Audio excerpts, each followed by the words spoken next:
guys, welcome back to my channel and to the next video.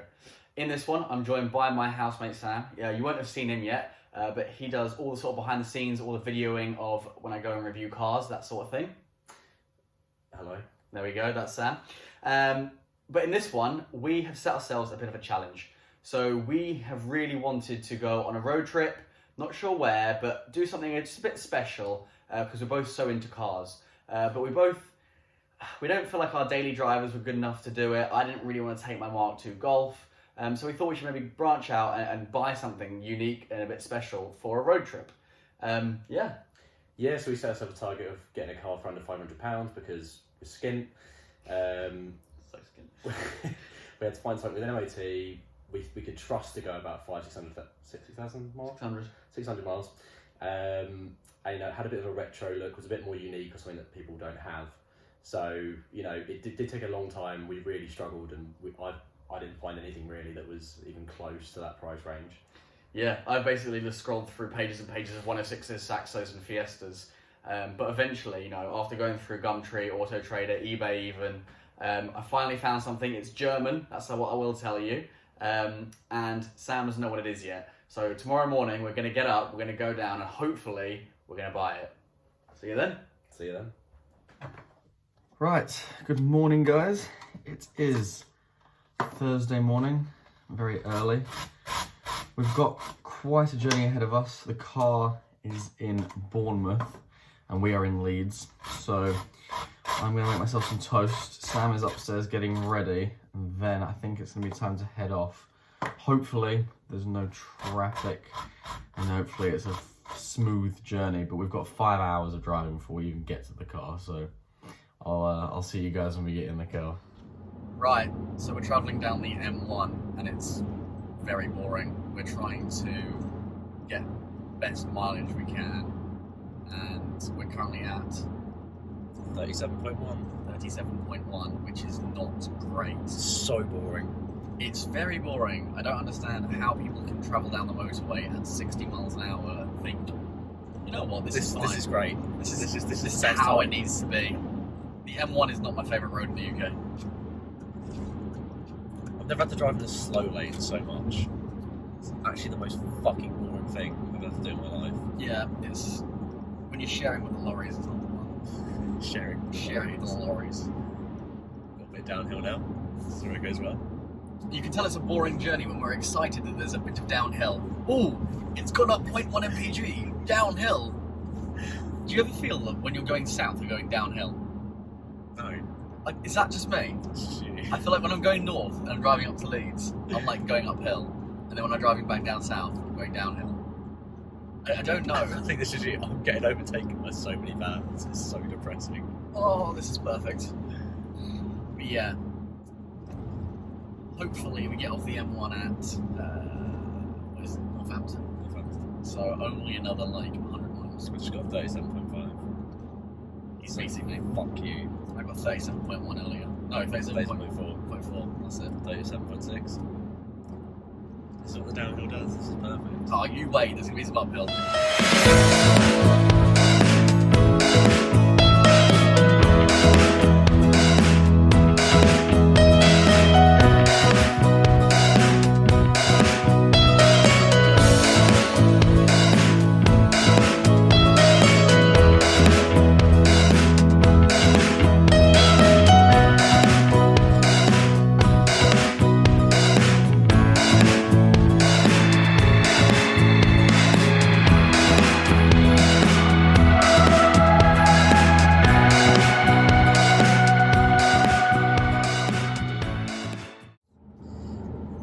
Right guys, we're an hour away from picking up the car.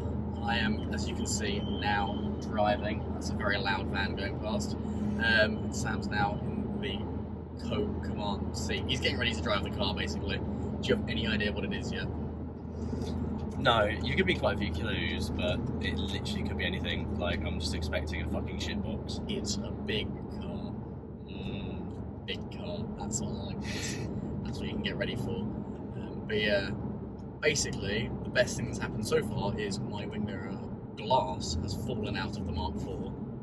I don't know what happened, but it seems like it's been stuck on by super glue. And when we changed seats, I got in and Sam got in, and then it was on the floor. So pretty good so far. I almost broke my seat once. That was good. But you know, And we went to a factory that we couldn't even see. Yeah. We went to the Mercedes AMG Petronas F1 factory, which was not as cool as you probably think it's gonna be. But yeah, so just under an hour to go. We will reconnect when we get a bit closer, and we'll see if we can film Sam's surprised face when he sees it. Right, see you then. In a bit.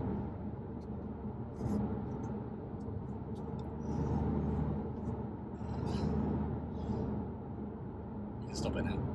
Nothing to carry on through. Right, we have just turned onto the road where the car is. The car. So you will be able to see our first reaction, hoping that it's parked in a place where we can see it. It honestly could be parked behind a shed, but I mean, I think it's at a garage, and hopefully he's pulled it out front. That'd be good. And what are you thinking, Sam? I'm quite excited. I don't think it's gonna be out the front. I don't think it's gonna be the big reveal. I It's not gonna be like on a trestle table. don't think it's gonna be spinning. Like, but it's not someone's house. Yeah. It's alright. This is the little next to it. Right. There's Quick Fit. There's just where it is. Here we go. Being hidden by the lorry, is it? The thing is, I'm not gonna know what it is either way because we'll just look at cars in the car park. I see it. We'll just see cars in the car park. I And I'll be see like, it. it could be a Corsa or a Mini or a Bay Fiesta. 2. There it is. The one with the fucking tarp on it. No, the other one. Wow. Fucking hell, that's huge. That's parked at the back as well. Oh my god. Okay, let's go and find the guy. Right, that's... We'll show you in a second.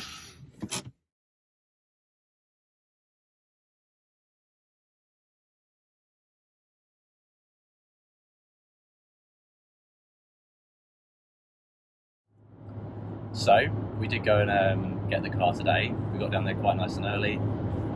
Gave us a lot of time to play around with it and see, what we liked. Obviously, I do know what the car is now. It's been revealed to me, and I'm very excited about it. We're not going to say what it is just yet because it's going to be a bit of a reveal, but it's really exciting and it's going to be quite cool when you guys find out.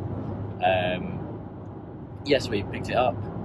We drove about 4 miles. We did a bit of a test with it as well, and it was all kind of fine.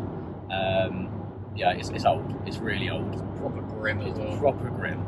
It's proper old. It's been it's had a very, very hard life, probably with dogs in it as well and all sorts. It's grim, but yeah. So we actually went for it in the end. We bought it for the 500, and then we drove about 4 miles down the road, and it just like sputtered and then cut out. So, I'm not good in those situations. I did shit to myself quite hard. And then, it's kind of right, let's get going and see if it does it again. And it did. And this time it was on like the entry to a dual carriageway, so that was brilliant. Really good timing. Such a bad location. Literally the worst time ever. And then we kind of just, Ollie took over and started driving it and got it to kind of a bit more of a residential area. We're going to go to an Asda and fill up with fuel. Luckily we didn't because I had quite a bit of money, and basically just kept doing it over and over. Yeah, it was just the worst. So we were kind of in two minds. We had this, luckily we had this guy come out, a random guy. We parked outside his house, and he gave us some ideas of what was going on. And he was just really nice in general. He gave us a jerry can to go and get some petrol to see if it would work with some fresh petrol in it. It didn't really do anything. It was nice. It was nice, but eventually we had to call it quits and just get in touch with VRAC, which is great. The guy was It was all right, actually. I think he wasn't a fan of working on an old car. No. But he was nice enough, and he told us what was going on. He seemed like he knew exactly what was going on, and I think he was convinced in his head from the start. But as soon as he experienced it breaking down, he kind of knew what was going on, which is good. We had a massive whine coming from the boot / under the car. We were like, this is definitely related.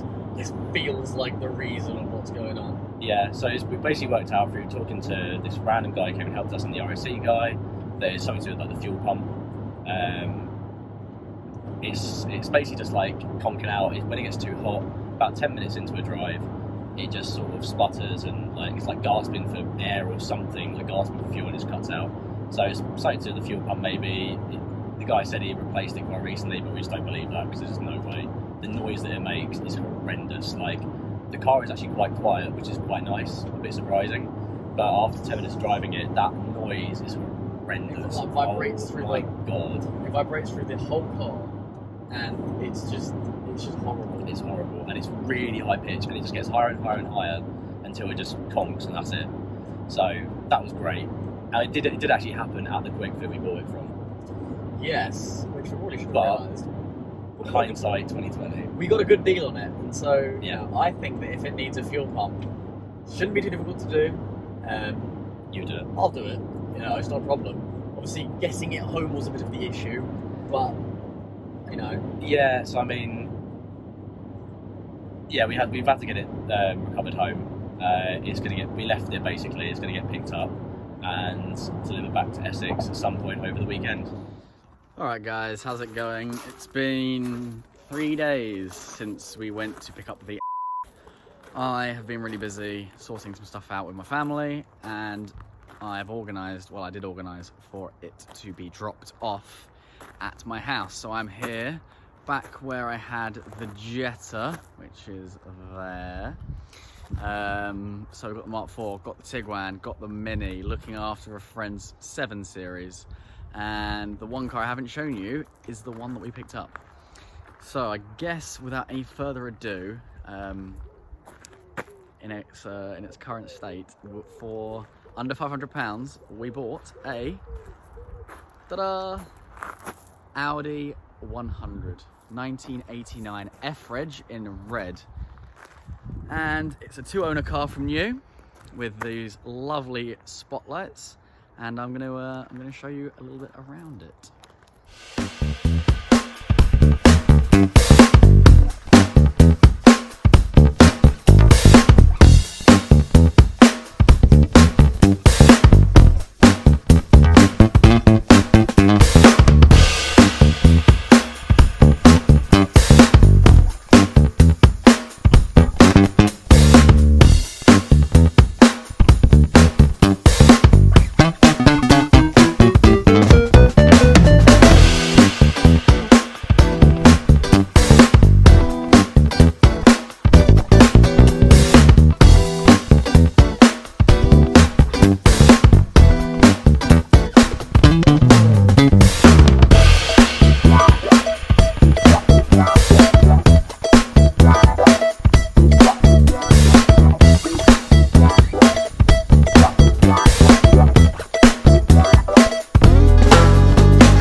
Right guys, so that is it. That is our new 1989 Audi 100.